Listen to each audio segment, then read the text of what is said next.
le monde vous le dira, le loto, c'est le rêve. Mais pour certains, c'est le cauchemar. Problème lors de validation de tickets à Moucron. On a la cagnotte, on a le gros lot.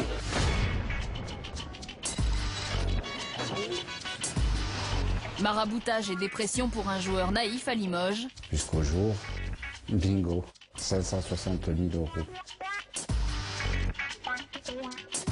Séparation dans une famille unie à Saint-Denis. Je sais pas ce qui peut arriver dans la tête. Ou quand le ticket gagnant devient perdant.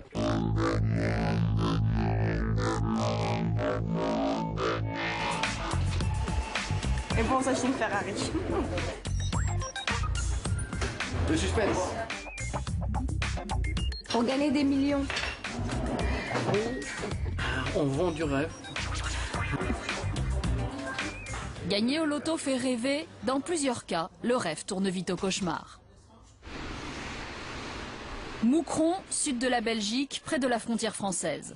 Une petite ville calme, à l'économie sinistrée, secouée il y a 2 ans par la presse internationale venue des 4 coins du monde afin de couvrir la fameuse histoire de l'euro-million. 30 Moucronois misent ensemble pendant plusieurs semaines pour remporter la cagnotte de l'euro-million. Les amis réunissent la somme nécessaire et la confient à la buraliste. Elle leur joue chaque jour un ticket de l'euro-million. La bande d'amis a un principe, jouer toujours la même combinaison. En 3 semaines de jeu, ils n'ont jamais confié leur sort à la machine. Vendredi 6 février 2006, c'est le jackpot. Ils ont les 5 numéros et les 2 étoiles nécessaires. 30 millions d'euros en tout, 1 million par joueur. La chance leur avait souri.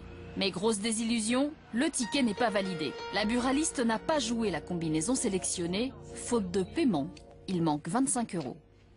Alors elle décide de jouer un flash, c'est-à-dire des numéros choisis au hasard par la machine. C'est ici que les amis se voient régulièrement. La Fraternelle, dit la Fratte, un bar populaire et un des plus anciens de la ville. Jackie, parrain de la bande de copains et patron de la Fratte en témoigne. Il y a un des joueurs qui rentre ici, il vient me voir vers 10h30, 11h le soir, il vient me voir, il dit on a bien joué à l'euro-million. Je lui dis oui, bien sûr. Les mêmes numéros, je dis oui, ils sont affichés. Directement, il dit tu sais quoi, on a la cagnotte, on a le gros lot. Le ticket gagnant est toujours là, affiché sur le mur du bar, et voici la combinaison. Ça leur rappelle leur chance, ou plutôt leur malchance. 7h30, je me suis rendu directement à la librairie avant l'ouverture du café parce que je savais très bien que ça allait affluer des joueurs, ils allaient se demander quoi. Et donc je suis rentré, dès que j'ai rentré, j'ai vu sa tête, elle était décomposée, elle pleurait, elle dit j'ai pas joué les numéros. Je t'ai appelé, puis tu m'as appris que j'étais devenu aussi pauvre que je n'étais devenu riche. Ça se dit pas. C'est 900 000 €. C'est que ça peut faire chaque 1 million.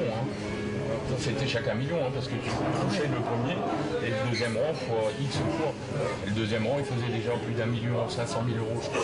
Le deuxième rang, donc tu prenais chaque 1 million. Donc tu avais 2 ou 3 fois le deuxième rang, X fois le... Sur 1 million, facile. Si pas 1,5 million. Moi j'avais 2 paires. T'avais 2 paires? J'avais 2 paires aussi, ouais. Ça aurait fait avec ça, j'en mets 2 millions d'euros. Les 3-4 premiers jours, on n'a pas compris ce qui nous arrivait non plus, parce que ça débarquait de partout. Il y avait des caméras de partout, la presse de partout, des photos de partout, on était complètement dépassés. Mais ça nous a aidé quelque part, je pense. Ça a pris 4-5 jours que tu retombes les pieds sur terre et que tu t'aperçois que c'était pas un rêve, que c'était un cauchemar.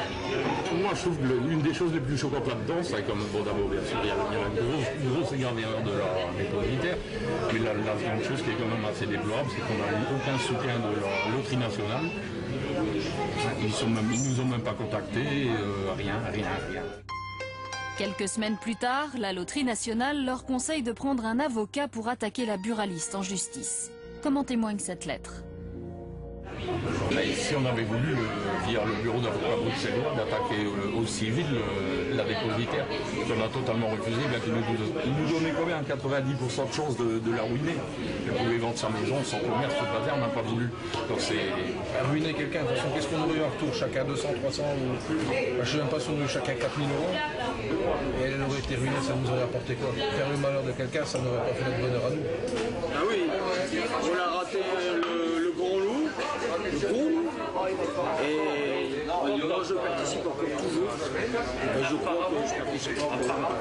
Parce qu'on joue tous entre camarades. Et on a encore toujours des bons contacts, pas bon amitié. Je me suis amélioré quand même.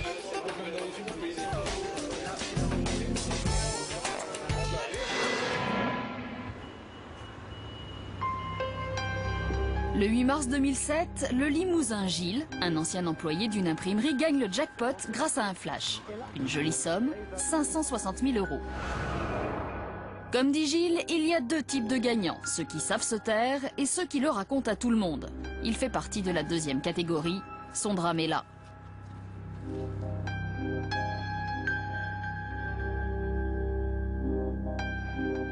Gilles a accepté de nous recevoir chez lui pour nous expliquer son histoire.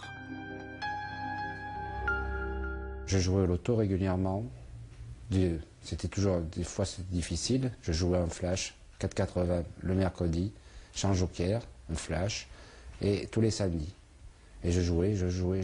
Même si j'avais pas d'argent, je mangeais un peu moins, mais je jouais systématiquement mon 4,80 tous les samedis et tous les mercredis. Jusqu'au jour, bingo, 560 000 €. En tout cas, pour le premier tirage, 10, 11, 12, 18, 34, 43. Et en numéro complémentaire, le 13, il y a quand même 2. Ça dépend de la 11, 12 dans une combinaison. Bravo en tout cas à ces deux-là. 559 471 €. C'est l'enjeu, c'est le gain. Deuxième tirage. J'ai pas dormi, c'était qu'une nuit, de plusieurs nuits. J'ai pas dormi de la nuit avant et après c'est pareil. C'est une nouvelle vie pour Gilles. Il plonge dans le monde de la nuit et mène grand train. Bonne bouteille, découverte de nouveaux plaisirs, il fait même la connaissance d'une jeune fille dont il deviendra le bienfaiteur. Son cadeau de générosité, un salon de coiffure. Alcoolique, fragile, dépressif, Gilles rencontre deux marabouts ayant la prétention de multiplier les billets de banque. Les marabouts font l'expérience avec un billet de 50 € et ça marche. Ils le transforment en 150 €. Gilles n'en croit pas ses yeux. Confiant, il les invite chez lui. Cette fois, les marabouts jouent gros. 100 000 €.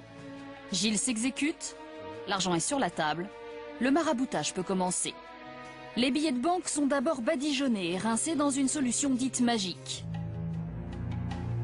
Les marabouts ramènent 2 bouteilles de whisky, l'alcool fait son effet.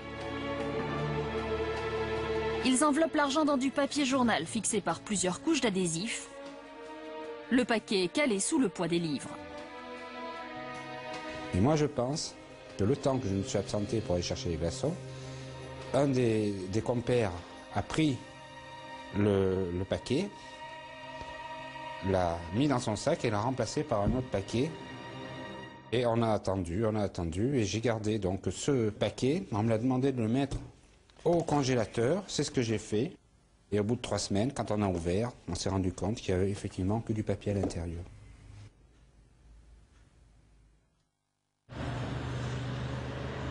C'est au Rénitas, le bar où Gilles a eu la chance de gagner, qu'il essaye aujourd'hui de retrouver un semblant de force. L'arnaque l'a psychologiquement détruit. Moi je dis que c'est regrettable qu'il y ait des personnes qui profitent de la situation pour... c'est vrai que quand quelqu'un touche une grosse somme, il faut être prudent et les vautours sont là et n'importe qui, ça aurait pu arriver à n'importe qui. C'est pas le premier cas et ça sera pas le dernier malheureusement. De moins en moins peut-être.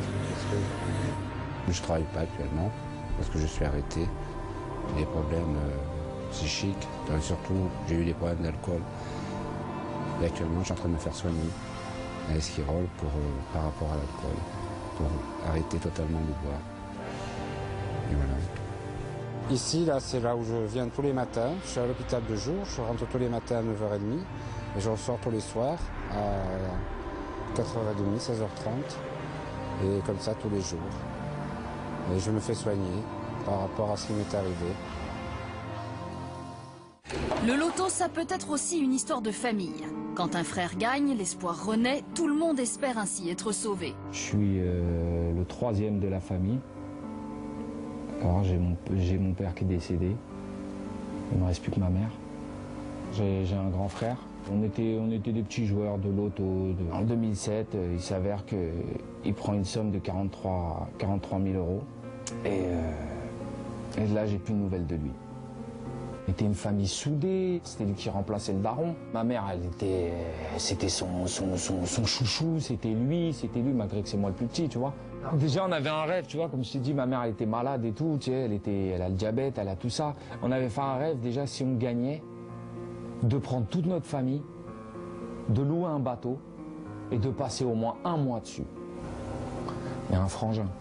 On avait des rêves ensemble, on a parlé, on s'est tout dit, on s'est tout promis. Il n'y avait pas de cachotterie entre nous, il n'y avait rien du tout, que ce soit les meufs, que ce soit tout. On était toujours ensemble, on a tout fait ensemble. Putain, à cause d'une somme comme ça, il est parti. Il nous a oubliés. Il a oublié sa famille. Moi, j'ai entendu ma mère, je lui ai dit, t'as des nouvelles de l'autre? Elle m'a dit, oui, j'ai ton oncle qui m'a appelé, qui m'a dit qu'il l'a aperçu sur Alger. Mais bon.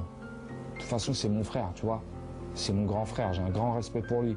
Mais ce qu'il a fait, je peux pas l'oublier, c'est clair. On peut pas l'oublier. Dans toute la famille, on peut pas l'oublier. Je te raconte mon histoire, mais je peux gagner et faire pareil, me barrer. On sait pas. On sait pas ce qui peut arriver dans la tête, tu vois. Donc, je préfère même pas gagner. Si tout le monde rêve du ticket gagnant, la méfiance reste de mise. Gagner une grosse somme, ça se